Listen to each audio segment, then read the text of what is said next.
Patriots vs. Bears final score, talkieways. New England exploits Chicago miscues, hangs on by 1 yard. Beating the New England Patriots is already difficult enough. Beating the New England Patriots after gift-wrapping 2 touchdowns on special teams is impossible. Just ask the Chicago Bears, who came up 1 yard short of stunning the Patriots with a miraculous comeback after allowing 2 special team touchdowns earlier in the game. On Sunday, the Bears hosted the Patriots and jumped out to a 10-point lead in the first half before succumbing to an inevitable win machine.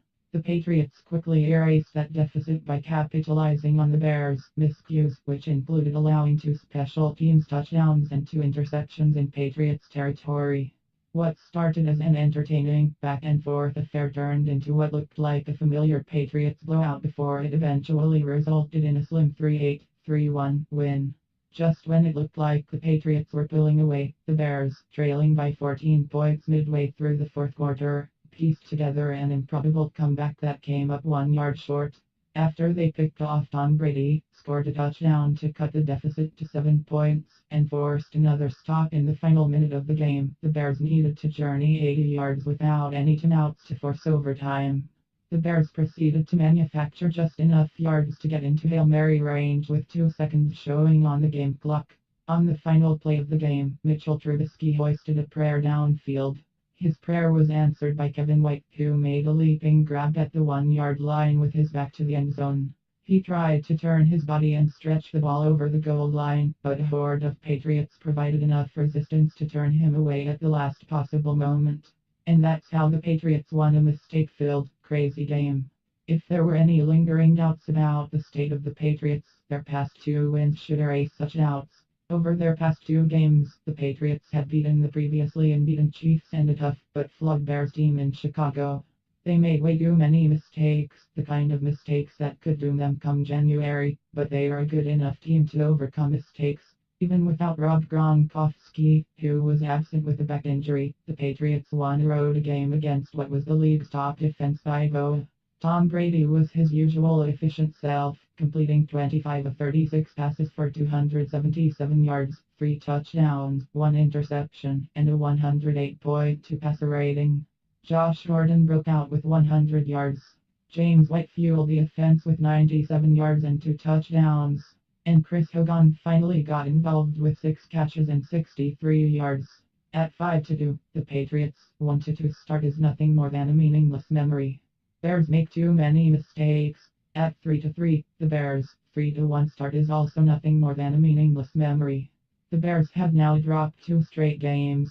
In both games, they look like a mistake-prone young football team that isn't ready to make the leap from promising to good. In other words, they look more like what we expected entering the season. Let's talk about special teams first. In the second quarter, the Bears allowed a 95-yard touchdown return mere moments after they took a 10-point lead. In the third quarter, the Bears allowed a touchdown on a blocked punt, which turned a tie game into a 7-point Patriots lead. Those are the kinds of mistakes teams can't make against the Patriots and expect to win. The second issue was Trubisky. Over his previous 2 games, Trubisky finally played like a good quarterback, throwing for 670 yards and 9 touchdowns. On Sunday, he morphed back into the quarterback we saw during the first few weeks of the season. For most of the game, he was terrible as a passer. His final stat line received a substantial bump due to the final few minutes of the fourth quarter. But even with those final 2 drives and that completed Hail Mary, he finished only 26 of 50 for 333 yards, 6.7 up, 2 touchdowns, 2 picks, and a 69.8 passer rating. Outside of those final 2 drives, Trubisky couldn't hit the side of the barn. Trubisky was fortunate that the Patriots dropped 2 interceptions in the end zone, but he still managed to throw 2 picks in Patriots territory. One wasn't really his fault. It was more on Josh Bellamy, who couldn't make a contested catch, than Trubisky, who didn't have much to lose by throwing a high-risk pass on third down. Trubisky's second pick came as the result of an incredible one-handed catch by Jonathan Jones deep downfield, but don't let the quality of the catch make you forget about the quality of the throw. If Trubisky had put more air under the ball and hadn't underthrown his target, it would have been a touchdown. The Bears' biggest problem thus far has been their quarterback. It seems like Trubisky has no happy medium between bad and great. He either drops in an incredible dime or he misses his target by multiple yards. He either looks unstoppable or incompetent. This isn't on Matt Nagy, who continues to scheme up open downfield throws for his quarterback. This on Trubisky for not providing any sort of consistency to a team that just needs a quarterback that's capable of hitting open throws. Trubisky runs well. Let's give Trubisky credit though, because he still managed to be the Bears' most dangerous weapon. He did that by running all over the Patriots. He provided the Bears a 10-7 lead in the first quarter by running 77 yards on what went down as an 8-yard touchdown. At the beginning of the third quarter, Trubisky put the Bears in a position to retake the lead when he manufactured 39 yards, again with his legs. When it looked like he would step out of play at the 20-yard line, he cut back inside and didn't go down until he was a yard away from the end zone. The Bears would score a few plays later. Trubisky finished with 81 rushing yards. He was fantastic as a runner and deserves credit for that. Josh Gordon breaks out. Hello, Josh Gordon. Welcome to the Patriots. Gordon, who landed in New England in mid-September, finally broke out and submitted his best performance with the Patriots. He caught 4 passes for 100 yards, including one incredible fourth down conversion and another huge catch and run that set up a Patriots touchdown. After the game, Patriots receiver Julian Edelman thanked the Browns for sending Gordon to them. It's understandable why it took a month for Gordon to finally reach full speed after switching teams in the middle of the season. Now that he has broken out, it's scary to imagine what this Patriots offense will look at full strength. Sony Michel leaves with knee injury. But the Patriots might not reach full strength for a while. While Gronk is expected to return next week, the Patriots will likely be without first-round rookie Sony Michel, who left in the first half with an ugly-looking knee injury. After he hobbled off the field without putting any weight on his leg, he was carted back to the locker room. He was initially deemed questionable to return with a knee injury. By the time the second half started, he'd been ruled out. Entering Sunday's game, Michel was on a 3-game 100-yard streak. He got off to a good start against the Bears, too. At the time of his sudden departure, he'd accumulated 35 yards on 5 touches. James White, Mr. Reliable. It's a good thing that the Patriots still have James White, who functions as Brady's most reliable weapon. Without Michel to spearhead the running game, the Patriots opted for a more pass-heavy approach. And that meant White was busy. He totaled 97 yards on 19 touches. He also scored twice, making the Bears' defense look slow as hell in and around the goal line.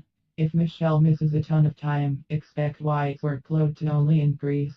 Patriots uncharacteristically sloppy. It wasn't just the Bears who were sloppy. So were the Patriots. While Cordarrelle Patterson returned a kick for a touchdown, he also fumbled one of his returns in the second quarter, which preceded a Bears touchdown. On the Patriots' next series, Michel fumbled on the hit that ended his day. That fumble also led to a touchdown. Twice in the first half, they had to burn timeouts defensively when it looked like the Bears had them confused. At the end of the first half, Edelman muffed a punt. The ball bounced off his face mask, but the Bears failed to recover a recoverable ball at the 5-yard line and Edelman pounced on the loose ball to avoid disaster. After they were forced to punt, the Patriots got called for unsportsmanlike conduct with under 20 seconds left in the first half, giving the Bears a chance to pick up points before the break. The Bears ultimately came up just short of field goal range, so it didn't come back to hurt the Patriots, but the mistakes were mounting. Late in the game, when it looked like the Patriots were putting the finishing touches on a surprising explosion of points that would turn the game into a blowout, Brady threw a ball into tight coverage that got deflected and wound up in the arms of the Bear. That interception gave the Bears life. They turned that turnover into 7 points, which resulted in a 1-score game. Their comeback would fall 1 yard short, but the Bears shouldn't really have been afforded the opportunity to launch a comeback. Don't expect those mistakes to continue. Bill Belichick will likely sort them out. Bears pass rush disappears again. One final area of concern for the Bears. Their pass rush has disappeared over their past 2 games. They failed to sack Brock Osweiler a week ago. And on Sunday, they brought down Brady only once. Khalil Mack has been invisible and it certainly looks like that ankle injury is bothering him. Leonard Floyd's disappointing season continued. We hardly heard Hakeem Hicks' name on the broadcast. The game plan by defensive coordinator Vic Fangio can also be called into question. He dropped back and flowed into coverage repeatedly, and the Patriots burned them. The Bears' defense relies on pressure. That's what makes them great. Without Mac at full strength, the Bears' defense has gone from the best in the league to an average unit. The Dolphins and Patriots have figured out that the best way to beat the Bears is to run the ball and use short, quick passes, which negates the pass rush. What's next? The Bears' tour of the AFC East continues. Over the next 2 weeks, the Bears play the Jets and Bills. After losses to the Dolphins and Patriots, the Bears are 0-2 against the AFC East. But if they can win their next 2 games against veritable teams, the Bears should remain very much alive in a competitive NFC North.